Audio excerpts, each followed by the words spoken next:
hoje nós vamos discutir essa sessão preciosa que fala sobre a progressão dos espíritos, observando o seguinte: essa sessão em particular, ela parece revelar para nós uma outra característica da filosofia espírita, um outro princípio, que é um princípio bem discutido, evidente, não é nenhuma novidade, mas que merece um certo trato conceitual, que é o princípio do primado da prática sobre a teoria.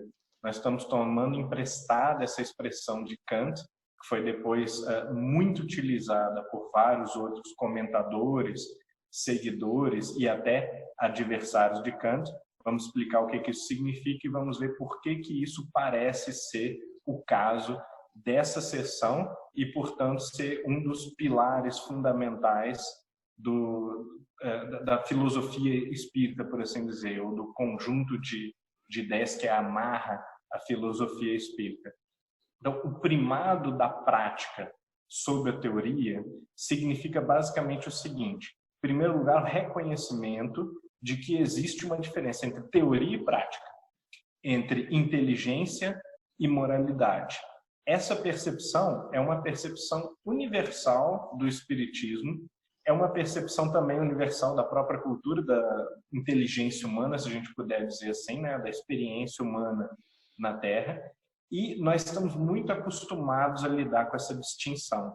Inteligência por um lado, moralidade ou sentimento, ou, dependendo da terminologia, intuição por outro. A gente tem múltiplos nomes para esse segundo fator da equação, mas, em geral, a gente entende teoria, inteligência ou razão como o primeiro fator, e o segundo fator seria um elemento que justamente não é equacionável, não é bem analisável, não pode ser descrito, não pode ser bem conceituado, é, de certa maneira, um pouco vago e que, na linguagem teológica, recebe, às vezes, nomes como a graça, o estado de bem-aventurança, conversão do coração, o renascimento, a transformação em Cristo, ou estar cheio do Espírito. Então, nós temos múltiplas metáforas, que é claro que não significam todas a mesma coisa, significam coisas, às vezes, sutilmente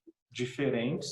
Entretanto, elas querem representar isso que seria a forma de pensar do lado direito do cérebro, que é responsável por essas faculdades mais intuitivas e menos analíticas ou menos técnicas. Muito bem, esse seria o primeiro ponto, e essa percepção ela é bem comum, bem estabelecida no espiritismo, mesmo no nível mais concreto da prática espírita, da ação do movimento espírita. O segundo elemento, que é um pouco mais discreto e às vezes mais difícil de aprender, é o de que não existe uma simetria completa entre essas duas partes, mas existe uma regência, uma dominância ou uma primazia do aspecto moral sobre o aspecto intelectual. Isso não quer dizer que haja uma desconsideração do aspecto intelectual. Isso é muito importante ressaltar, a gente precisa ter muito cuidado com isso. Nem, por outro lado, é possível a gente também separar uma coisa da outra, como se inteligência e moralidade fosse aquilo que popularmente a gente entende como duas coisas completamente apartadas, e houvesse pessoas com mais sentimento e outras pessoas com mais inteligência e moralidade, num sentido radicalmente divorciado. Às vezes, na linguagem popular, a gente dá a entender isso, que não pode ser verdade. Então, nós vemos que existe um certo vício cultural que é tão universal quanto a percepção de que existe uma separação entre inteligência e sentimento, ou inteligência e moralidade, e caráter, se a gente puder dizer assim, né? Se a gente puder expressar essa parte meio ambígua, meio nebulosa e menos categórica ou categorial da alma humana dessa maneira, a gente poderia dizer que é um caráter, uma força da boa vontade, alguma coisa assim. E, por outro lado, a ideia de que essa separação, de que o fato de existir uma distinção e uma separação significam que elas podem não se comunicar e não se abastecer mutuamente, não se alimentar mutuamente. Então, esse vício, ele é cultural e ele é reproduzido no meio espírita através dessa frase, todo mundo já ouviu, tenho certeza absoluta. Fulano, ele é bastante inteligente, ele entendeu o Evangelho, ele sabe, ele conhece o Novo Testamento ou as obras básicas de Kardec de cabo a rabo, mas ele não sentiu, ele precisa sentir o Evangelho, precisa sentir o Sermão da Montanha. E aí sim ele vai conseguir transformar sua consciência e o seu comportamento cristão. Então, o erro dessa expressão, né, dessa afirmativa, é imaginar que uma pessoa pode entender um discurso moral sem senti-lo, como se não houvesse ponte entre entendimento e compreensão e o sentimento. Na verdade, tanto existe a ponte que o Evangelho, ou as obras de Kardec, ou as obras de Emmanuel, ou quaisquer outras, essas obras, elas não contêm nenhum sentimento. Porque papel e discurso e palavra não contém sentimento em si. Só contém ideia e conceito. Ou seja, tudo que você viu no Evangelho é ideia, conceito, palavra, símbolo, metáfora. Não existe sentimento no texto. Só existe sentimento no coração, só existe sentimento em pessoas. Somente pessoas têm sentimentos. Discursos, eles são desprovidos de sentimento, porque discursos são meros sinalizadores que apontam para objetos, mas também não são objetos. Uma palavra, cadeira, não é uma cadeira. A palavra árvore não é uma árvore. Ela aponta a nossa consciência para uma árvore.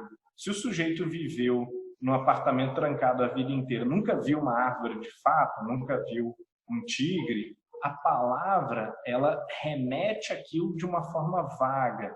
Ele não tem a compreensão plena, o entendimento pleno, o conhecimento do que de fato é um tigre ou uma árvore. O sentimento é a mesma coisa. Quando você diz amor, ou fé, ou esperança, ou caridade, tristeza, desânimo, depressão, você está sinalizando para um sentimento que a pessoa só conhece, ela experimentou.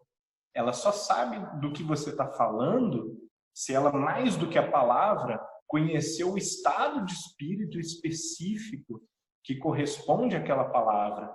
Então, sem dúvida nenhuma, o sujeito não pode, é impossível ele compreender o Evangelho sem sentir. Por que a gente diz isso? Por que a gente diz isso sistematicamente nas palestras, nos livros? Né? Fulano entendeu, mas não sentiu. Porque na nossa imaginação, devido a esse vício cultural, a gente imagina que aprender a palavra, o nome da coisa, é conhecer a coisa profundamente, é compreender a coisa. Então, se eu aprendo a palavra filho, eu sei exatamente o que significa ter ou criar um filho. E a gente sabe perfeitamente que, na realidade, as coisas não são assim. Conhecer a palavra amor não significa que o sujeito jamais experimentou aquilo na vida dele. Conhecer a palavra tigre não significa que o sujeito sabe qual é o tamanho real de um tigre, qual é a velocidade que ele corre, o quão bravo ou violento ele realmente pode ser, o quão bela é a cor da sua pelagem. Isso são só referenciais, as palavras, ou às vezes um desenho mal feito, um vídeo, um estudo, um documentário muito bem feito, claro, aproxima muito a pessoa de ter um conhecimento, uma compreensão justa daquele objeto, daquele sentimento, daquele estado de espírito. Mas mesmo assim é necessário, e por isso nós precisamos retornar muitas vezes às nossas experiências, refazer o caminho da experiência vezes suficiente para que a gente interiorize, grave no fundo da nossa alma um conhecimento direto, factual dessa experiência, desses sentimentos. É por isso que a evolução não é rápida, Ela é lenta, ela é vegetativa, ela é morosa muitas vezes. Ela pode dar a impressão da retrogradação, do atraso, de um estacionamento indefinido, quando na verdade ela é muito lenta, porque essas experiências são necessárias. As palavras não substituem as experiências. E aí, com certeza, a gente, nesse sentido, sim, a gente está certo em dizer que o livro não substitui a experiência prática. É claro que o livro não substitui a experiência prática, nem muito menos foi feito para isso, né? Nenhum autor razoavelmente são escreve um livro supondo que esse livro vai substituir alguma experiência prática. Imagine um sujeito que escreve sobre natação e imagina ou acredita que o leitor do livro de natação vai saber nadar. Isso seria insano. E pouquíssimos autores de fato pensaram isso enquanto estavam escrevendo. O que acontece é o oposto. Na necessidade de transmitir, de deixar alguma orientação fundamental, os autores, os sábios, aqueles grandes debatedores da época lá de Sócrates, ou de Jesus, ou de Buda, eles materializam num objeto, que é um objeto intelectual, mas é um mero objeto, esse discurso, esse conjunto de referências para apoiar o pensamento na direção daqueles objetos transcendentes, daqueles sentimentos, daqueles ideais, daqueles conceitos que são ali trabalhados por Jesus, por exemplo, por Sócrates, assim por diante. Então, isso é muito importante, porque se nós formos ingênuos e simplórios em distinguir de maneira radical inteligência de sentimento, a gente vai falhar em perceber um outro ponto básico do ensino dos espíritos, que é o fato de que a moralidade decorre do entendimento. Primeiro a gente desenvolve a inteligência e depois a moralidade. Como que isso é possível se nós o tempo todo fazemos uma distinção radical entre inteligência e moralidade e enfatizamos que há pessoas que entendem o evangelho e não sentem ou não praticam a lei de amor ou a lei divina ou a lei moral? Então, essa contradição lógica, ela decorre justamente dessa má compreensão do que significa verdadeiramente entender. Hegel, foi um dos maiores de todos os filósofos, disse uma coisa extremamente profunda, totalmente compatível com a doutrina espírita. Não existe nada que não seja racional. Então, nós temos que parar de nos expressar em relação à razão, como se a razão fosse uma teoria pura, destacada da ação, destacada da prática, e fosse possível o sujeito desenvolver a racionalidade sem desenvolver a moralidade. É claro que num certo nível isso faz sentido, isso tem a sua razão de ser, mas no geral todas as coisas são racionais, porque ser racional significa que a coisa tem motivo para existir, tem razão de existir. E a gente sabe que nada é por acaso. Ou seja, sim, todas as coisas existem por um motivo, por um propósito, por uma razão. Nada existe ao acaso. Nada no cosmos, nada na natureza está fora de lugar. Tudo está no seu lugar justo. Cada um é como é, por uma razão suficiente. Então, o sentimento é racional. Se o sujeito está triste, ou se ele está com ódio, ou se ele ama, ou se ele tem um arrobo de coragem, de esperança, de fé, esses sentimentos, eles têm motivo fundamental para terem surgido. Por que surge o medo? Porque alguma coisa ameaçou a existência, o sujeito é fraco demais para domesticar essa paixão e ele não é capaz de ter a visão espiritual de que ele é imortal, por exemplo, de que a vida do intelecto não depende da vida do corpo físico e ele sente medo da aranha, ele sente medo de uma cobra, ele sente medo de um cachorro rosnando e assim por diante. Por que o sujeito sente ódio? Porque ele acredita que ele não poderia ser ofendido, e ele foi ofendido, né? Houve fatos e houve teorias, ideias prévias que levaram ele ao sentimento de ódio. Então, como é que a gente vai dizer que o ódio ele é injustificado? Ele pode ser injustificado no sentido, óbvio, de uma compreensão plena da realidade, mas da compreensão atual que as pessoas têm, o medo, a ansiedade, o apego, as paixões desgovernadas, todas elas fazem algum sentido. Nada não faz nenhum sentido. Nada é tão desprovido de sentido que não tem razão de existir. Porque se uma coisa é totalmente desprovida de sentido, ela não existe. Deus ama sumamente a lógica.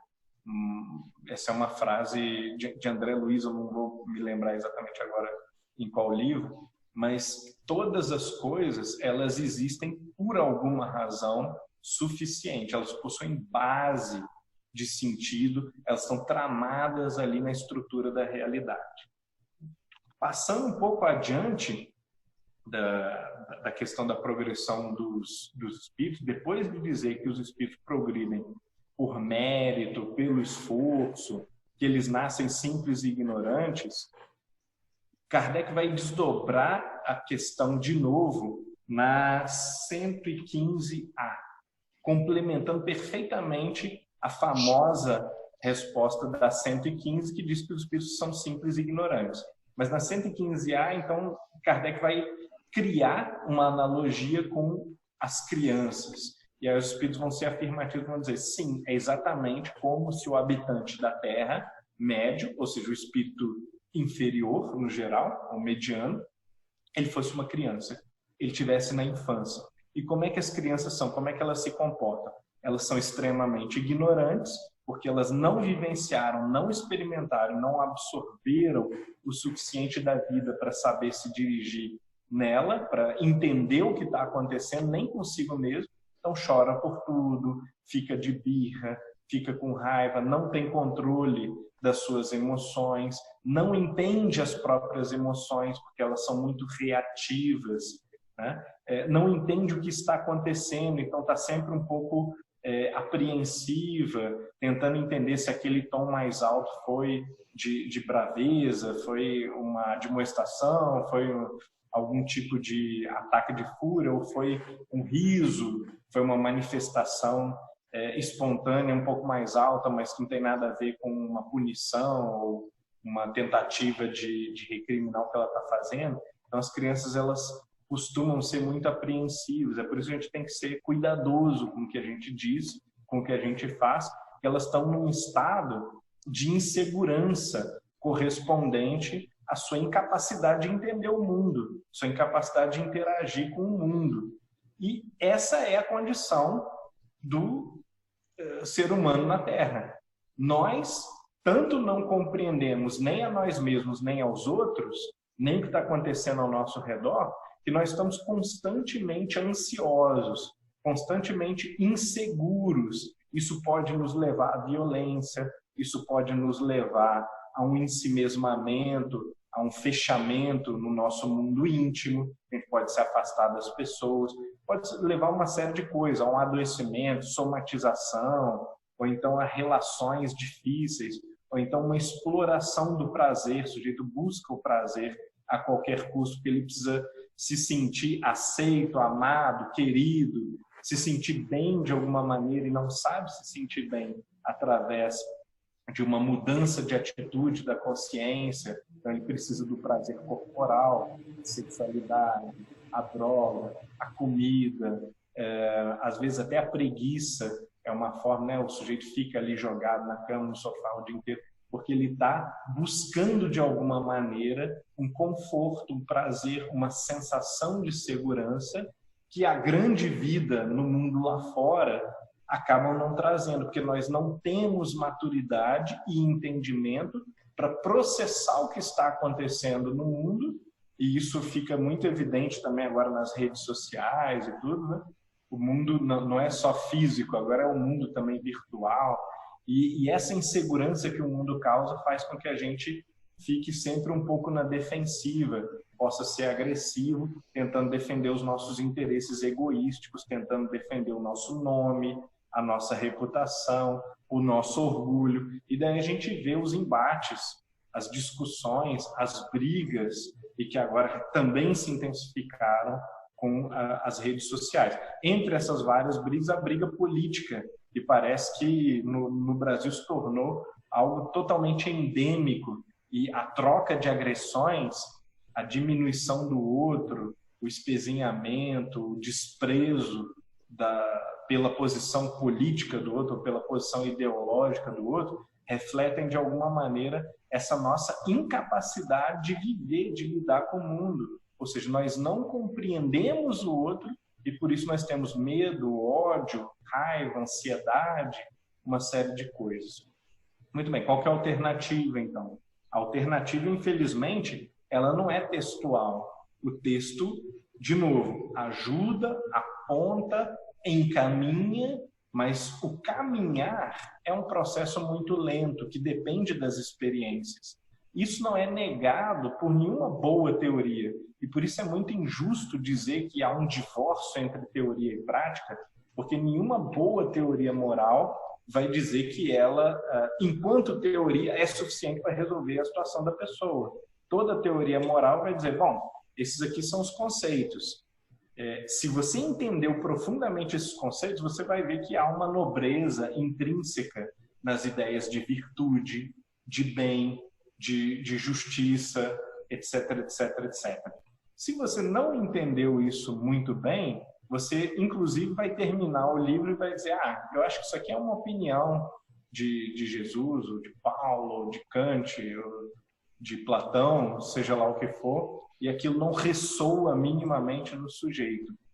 Não houve compreensão, não houve domínio sobre o conteúdo, sobre aquilo que o texto está apontando. O sujeito viu o texto como uma placa que sinaliza para o amor, para a fé, para a caridade, mas ele não fez o percurso até aquela região e, portanto, não conheceu de fato aquela região.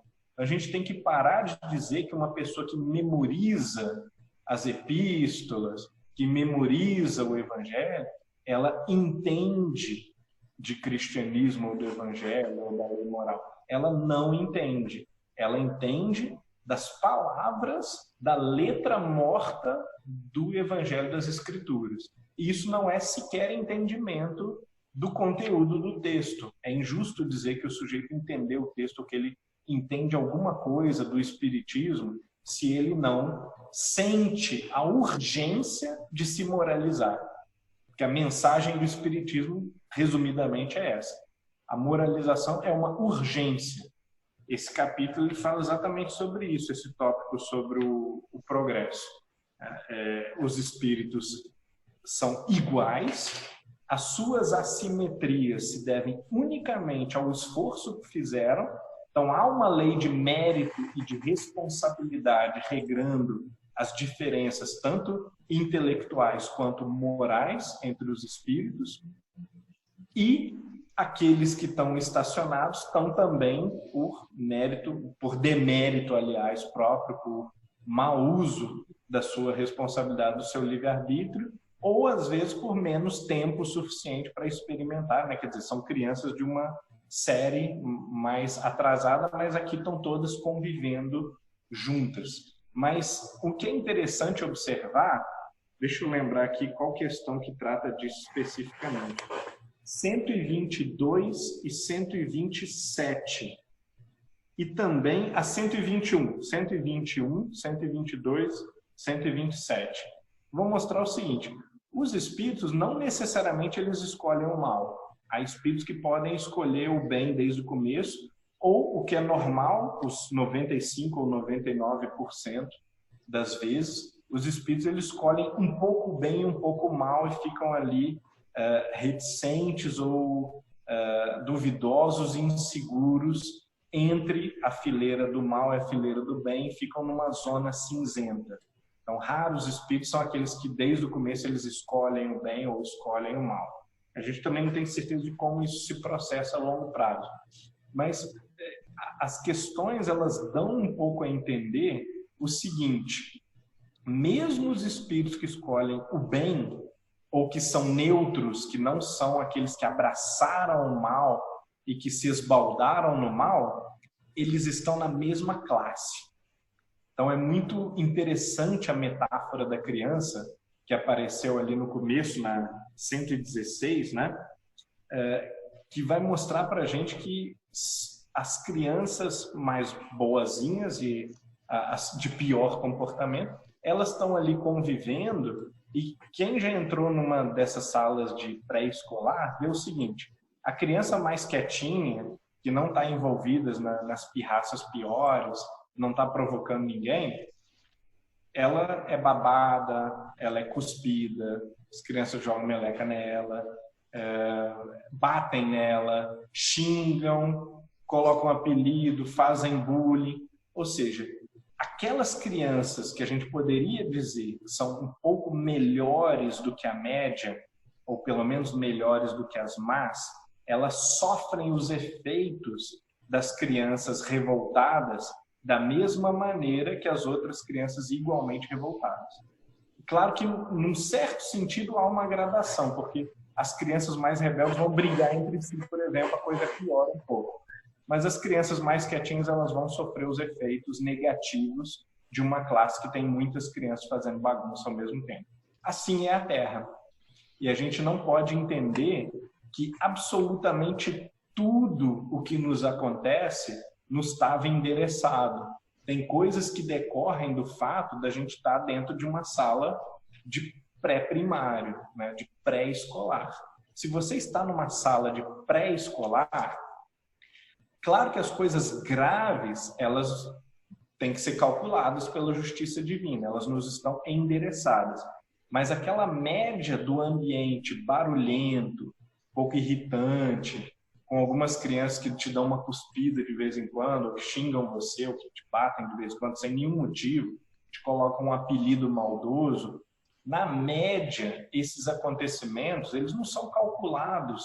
Nós estamos no mundo material, é um mundo onde existe a maldade, existe a ignorância, e nós sofremos algumas consequências colaterais de habitar esse ambiente. Ou seja, essas pessoas que, a princípio, elas não procuraram as consequências do mal, né? Elas não fizeram nada para merecer algo de ruim, mesmo assim, algumas coisas podem respingar nelas. O que faz mais diferença é a medida como elas vão lidar com isso. E da mesma forma como a gente ensina para as criancinhas que elas devem suportar, às vezes, os apelidos e não se envolver nas brigas, mas ignore um pouco das provocações que as outras crianças fazem com você, etc., etc., a gente também deve entender que não é porque eu fiz alguma coisa que agora coisas ruins vão acontecer comigo.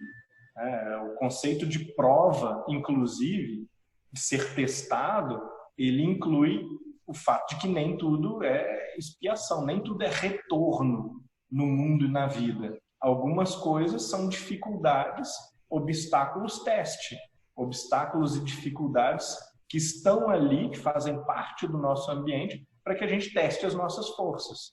Então, algumas coisas desagradáveis, né? Claro que não no sentido extremo, né? O sujeito que vai à falência, a família dele passa fome, o sujeito que é assassinado, evidentemente, aquilo tem uma proporção tão grande que aquilo não pode ser aleatório, não pode ser casual, era uma programação, era alguma coisa que precisava ter acontecido por algum motivo, mas a doutrina dos espíritos diz, não é eu que estou dizendo, óbvio, né? Não sou eu que estou imaginando que é assim, mas ela diz de maneira clara que algum desconforto ou desgosto decorre do fato de nós habitarmos um ambiente negativo, nós habitarmos um ambiente,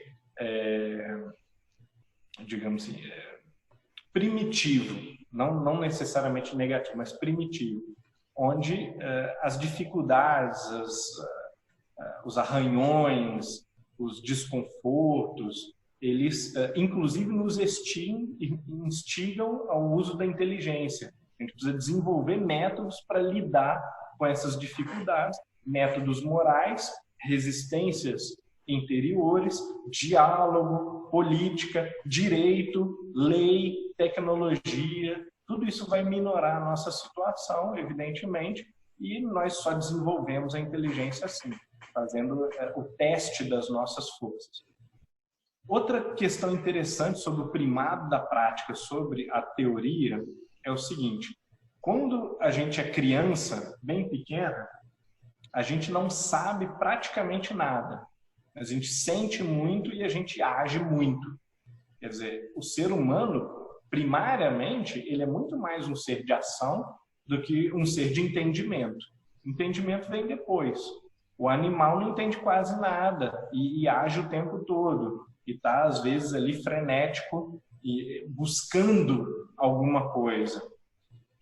O espírito inconsciente, com menos cabedal de conceito, ou de teoria, ou de informação, ele também é igualmente ativo, como a criança pequena, que pode não saber muito bem o que está fazendo, mas está sempre fazendo alguma coisa. Então, é muito primitivo em nós o poder da ação, essa vontade de buscar algo. E não é a inteligência que nos leva a buscar alguma coisa, porque quando a gente tem só instintos, a gente está se movimentando o tempo todo, ou atrás do próprio rabo, ou então correndo atrás de inimigo, de posição, de status, de parceiro, de dinheiro, de comida, seja lá do que for, e no reino animal, até a bactéria se movimenta o tempo todo, nunca está em repouso, está sempre ali fibrilando e buscando alguma coisa, se movimentando em alguma direção. Muito bem. Então, a prática, ou que a gente chama, algumas vezes no ensino dos espíritos, na filosofia espírita, de moralidade, que é justamente essa inteligência prática, essa razão prática, ela está em sintonia, mas ela tem uma prevalência, de certa forma, sobre a teoria. A teoria, o conceito, ou uma inteligência mais técnica, uma razão mais técnica e teórica, ela funciona também conforme os nossos interesses. Claro que ela, por sua vez, ela alimenta a nossa ação, porque a gente faz diferentemente as coisas, na medida que a gente entende diferentemente, enxerga diferentemente, mas ao mesmo tempo que ela faz isso, que ela alimenta com informação a prática, ou a moralidade, ou a ação, ou o sentimento, a prática e a moralidade, ou o interesse, a decisão, também orienta a teoria, a técnica, a inteligência, na seguinte medida: a gente aprende aquilo que nos interessa. Isso é evidente no aluno e é evidente na vida normal, na vida adulta, na vida do trabalho, até mais ainda. Quanto menos condicionado a gente está, mais a gente estuda e aprende aquilo que interessa, e menos aquilo que não interessa. Claro, se eu for obrigado a fazer uma coisa que não me interessa nem um pouco, eu vou lá e faço. E é uma virtude a gente conseguir fazer uma coisa que não interessa nem um pouco. Mas a gente aprende mais rápido e melhor as coisas que nos interessam. Isso já é uma forma muito clara de a gente ver que há uma direção ou um direcionamento da prática sobre a teoria. Porque o sujeito que despreza a religião, por exemplo, ele não vai se dedicar, não vai suportar nem o sermão, nem a leitura do Evangelho. O sujeito que detesta filosofia, ele não vai suportar uma aula de filosofia, por mais bem dada que seja. Isso é um fato comprovado. E, por outro lado, o sujeito que tem gosto ou que vê uma beleza num determinado assunto, numa determinada atividade, ele busca aquilo e se desenvolve muito mais rapidamente.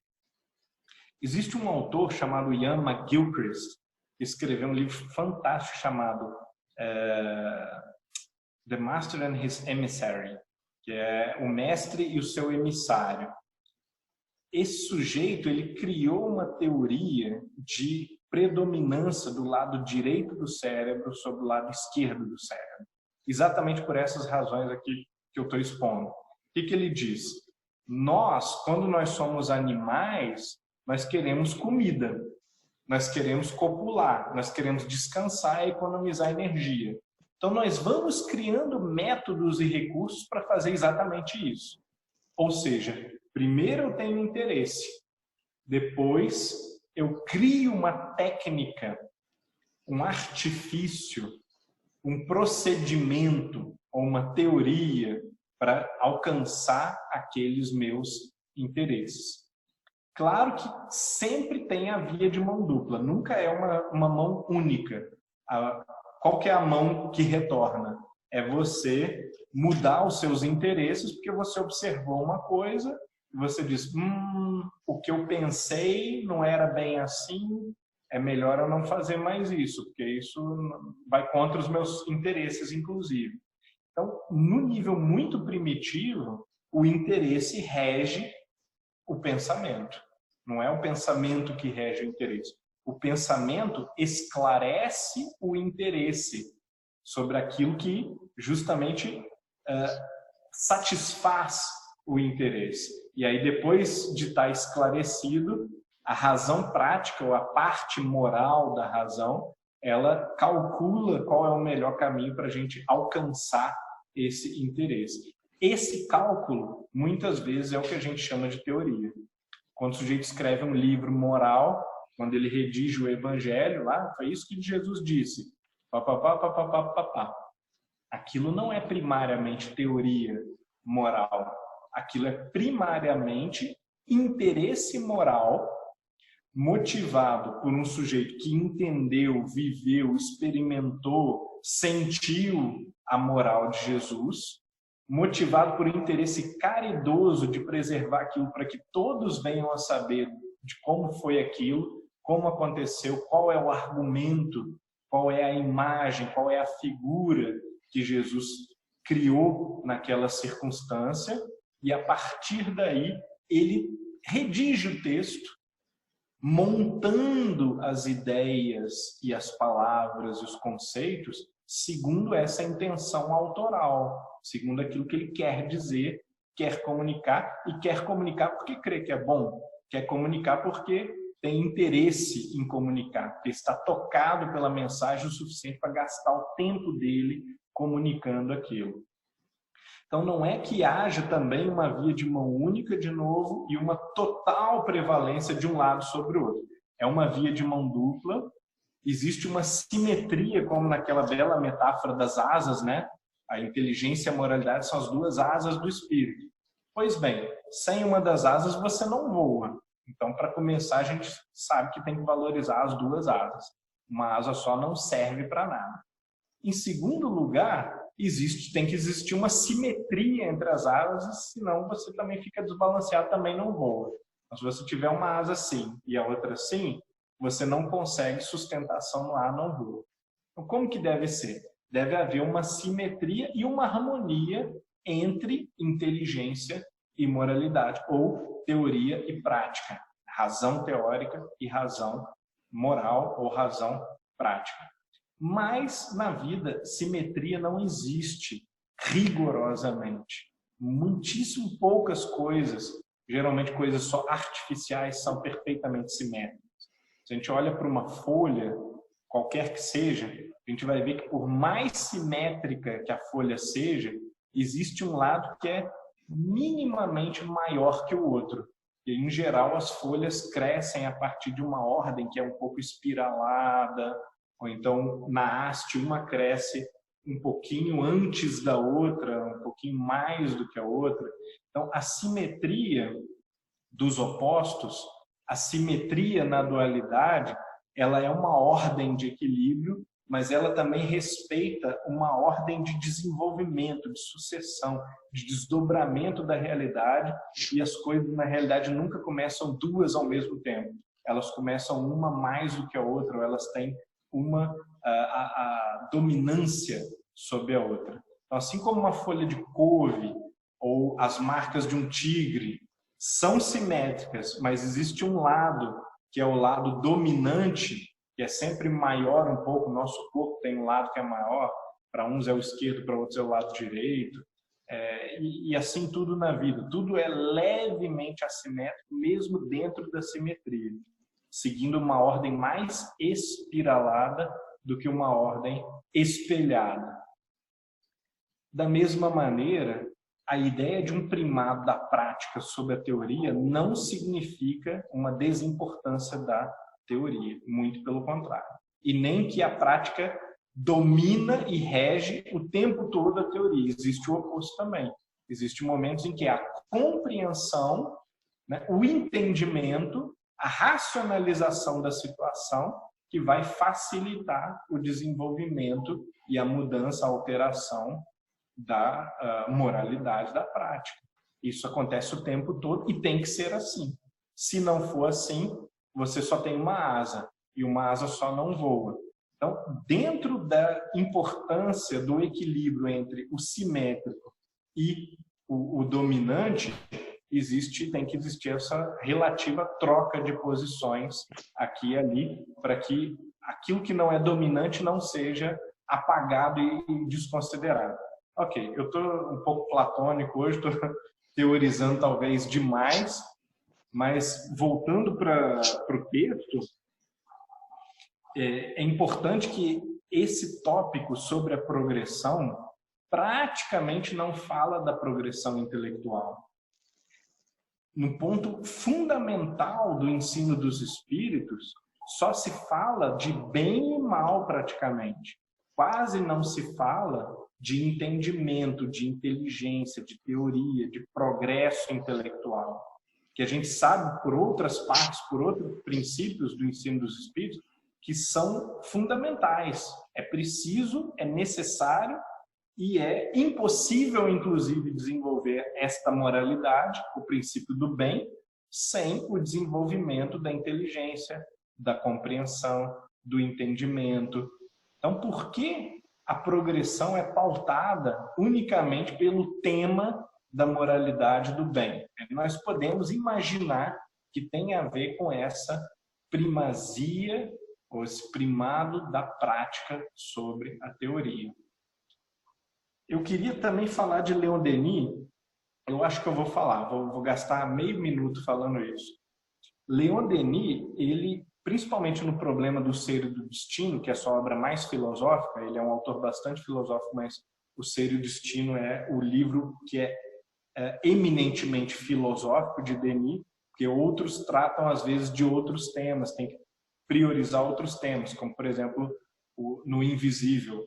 É preciso priorizar a mediunidade, uma série de evidências empíricas de como a mediunidade funciona, de como essas evidências mais recentes batem com o que Kardec havia dito antes sobre a mediunidade.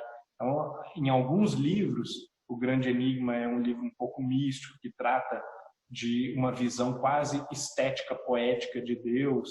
Então, nesses outros livros, às vezes, há desvios temáticos, mas no Problema do Ser e do Destino, trata-se exclusivamente de filosofia. E a filosofia espírita, na forma como Denis entende, ela é um desdobramento da moralidade, do amadurecimento do espírito, sempre em face da dor, em face da dificuldade, pelo menos nesse tipo de vida que nós temos, nesse tipo de mundo que é a Terra. E em alguns momentos ele até vai dizer que todo o progresso está ligado um pouco à dor, à dificuldade, ao obstáculo, porque nós não nos fortalecemos sem exercício. E o exercício é um obstáculo, o exercício é uma dificuldade, o exercício é, de certa maneira, doloroso ou incômodo, e é através do incômodo e da própria dor, do obstáculo, que nós vamos ampliar a nossa força, ampliar a nossa capacidade. Mas ele destaca também que esse processo ele se dá de maneira extremamente ou totalmente invariável, e que não é porque algumas pessoas têm na sua ficha kármica, a gente usa essa nomenclatura às vezes um pouco importada de outros grupos religiosos, de outros grupos espiritualistas, mas não é porque o fulano está devendo necessariamente que ele sofre. Sofrimento faz parte do viver, não há vida sem sofrimento, não há experiência, na Terra pelo menos, ausente de sofrimento. Por quê? Porque Deus é sádico? Não, porque o sofrimento é o exercício. O sofrimento é um obstáculo destinado, programado, ou seja, pensado, justo, calculado, e nós podemos assim compreender o motivo da dor, o motivo da dificuldade, da existência, porque ele é calculado para nos engrandecer, nos fortalecer, para que nós possamos adquirir aquelas virtudes que amanhã vão nos tornar imunes ao sofrimento por um lado e por outro lado vão também nos permitir fazer uma série de coisas que nós hoje não conseguimos porque não treinamos, não exercitamos as nossas forças e potências espirituais nesses obstáculos. Então, eu tratei muito pouco das questões, talvez coubesse só lembrar o seguinte: 117, 119 fala sobre mérito e responsabilidade, ponto bastante importante para a gente afastar aquela ideia cristã mais tradicional da eleição divina ou de uma graça que desce, ou então a ideia de uma perseguição espiritual que seja ingênua. Kardec, na Viagem Espírita, ele diz assim que ele não conheceu ninguém que leu o livro dos médiuns e que foi vítima de obsessão. E às vezes a gente tem uma visão assim que generaliza todo o ataque de mau humor como um processo obsessivo. O sujeito está manifestando os defeitos de caráter dele, que é imperfeito, porque está num mundo imperfeito. É claro que nós temos defeitos de caráter. Aí a pessoa já, de maneira um pouco mística, de maneira um pouco supersticiosa, atribui obsessão à pessoa que está com um ataque de mau humor, de raiva, de medo, de pânico, porque aquilo é uma deficiência dela, é uma virtude ainda não exercida que vai cobrir essa deficiência, não é a obsessão necessariamente. Então, essa questão do mérito é muito importante para a gente observar que a gente colhe rigorosamente o que a gente planta. Na 118, se não me engano, tem a ideia de que não existe retrogradação. E isso é importante para afastar a ideia da metempsicose, que lamentavelmente é uma ideia defendida ainda por alguns reencarnacionistas de religiões anímicas ou de algumas até religiões asiáticas maiores.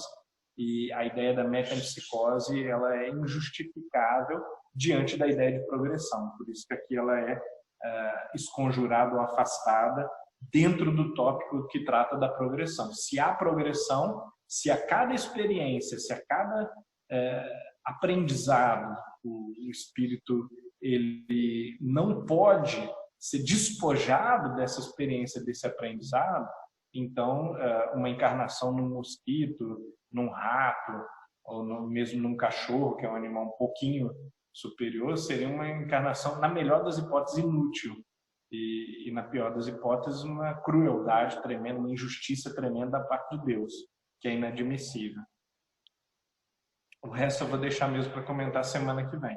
Eu acho que a gente já passou da metade do nosso estudo, a gente deve ter talvez aí mais uns 5 encontros para tratar do Livro dos Espíritos, no máximo 4 encontros, e aí depois a gente podia tratar de outro livro de Kardec ou de Leon Denis, porque, como eu já disse diversas vezes, a ideia não é estudar o Livro dos Espíritos, sim ver na leitura das questões exemplos de possíveis leituras filosóficas, de problemas e soluções filosóficas apresentadas aqui na estrutura do livro.